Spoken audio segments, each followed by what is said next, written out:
যে সকল ভাইরা নাকি দেশের বাইরে আছেন, আপনার স্ত্রী কে ভয় পাচ্ছেন যে পরক্রিয়াতে লিপ্ত হলো কিনা, তাদের জন্য এই প্রোডাক্টটি, সেই ভাইদের জন্য এই প্রোডাক্টটি। আপনি যদি আপনার স্ত্রীকে গিফট করেন তাহলে অবশ্যই আপনার স্ত্রীও খুশি থাকবে, আপনারও টেনশন দূর হবে যে পরক্রিয়া থেকে আহ, বিরত থাকবে আপনার স্ত্রী।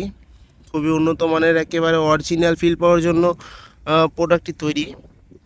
খুবই উন্নত মানের প্রোডাক্ট, এটাকে কাপল লাইফ প্রোডাক্ট বলা হয় অথবা ডিলডো প্রোডাক্ট বলা হয়। দেখুন কতটা কোয়ালিটিফুল, দেখুন একেবারে সফট, একেবারে সফট। খুবই উন্নত মানের প্রোডাক্ট, যে কোনো জায়গায় আপনি সেট করে নিতে পারবেন। এই প্রোডাক্টটি অর্ডার করার জন্য অবশ্যই আমাদের স্ক্রিনে নাম্বার দেওয়া থাকবে, স্ক্রিনে নাম্বার দেওয়া থাকবে, এই নাম্বারে আপনি যোগাযোগ করতে পারেন। সারা বাংলাদেশে আমরা হোম ডেলিভারি দিয়ে থাকি, যেখানে চান পাঠা দেওয়া যাবে। ভিডিওটি ভালো লাগলে অবশ্যই লাইক কমেন্ট শেয়ার করে পাশে থাকবেন। চ্যানেলটি সাবস্ক্রাইব করতে ভুলবেন না। ধন্যবাদ।